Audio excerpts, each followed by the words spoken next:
আমরা আপেল আঁকা দেখব। এই গোল করে ঘুরিয়ে এইখানে দাও, জুড়িয়ে গোল করে ঘুরিয়ে, এবার দেখো এই গোল থেকে কেমন করে আপেল হয় সেইটা দেখব। হালকা করে এরকম উপরটা বাঁকা, এবার দেখো কেমন হয় আপেল আঁকা।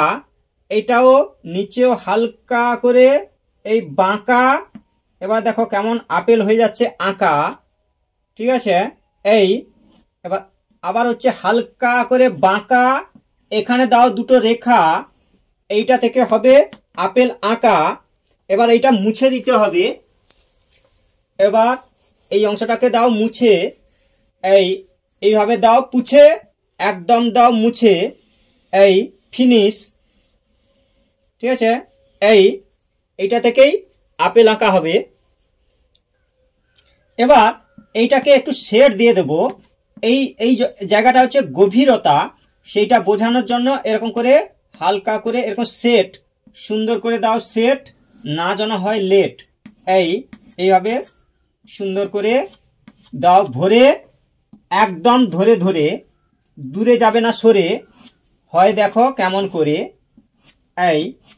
এরকম করে দাও সাদা, তাতে নাই বাধা, এরকম করো সাদা। সুন্দর করে চকটি ধরে এইভাবে দাও ভরে, দূরে যাবে না সরে। এইভাবে দাও ভরে, সুন্দর করে এইভাবে টোন দিয়ে দাও।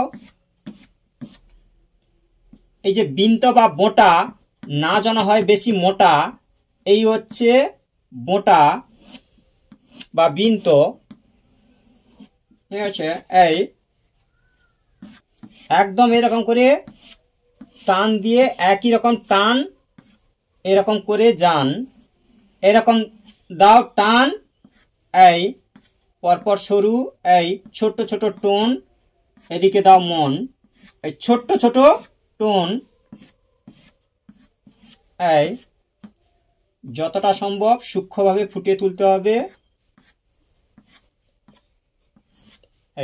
একটা গোল থেকেই আপেল হয়ে যাচ্ছে। এইখানে একটু হালকা গ্যাপ থাকবে এই জায়গাটা। ঠিক আছে, প্রায় শেষের পথে। এইভাবে হালকা করে এখানে নিচেও একটু হালকা করে শেড দিয়ে দাও। ঠিক আছে, এই হলো আপেল। এইভাবে গোল করে সুন্দর করে একটি আপেল করা হলো। এইভাবে একের পর আঁকতে থাকো, সময় পেলে দেখতে থাকো। থ্যাংক ইউ, ধন্যবাদ শেষ পর্যন্ত বাড়িয়ে দেওয়ার জন্য হাত।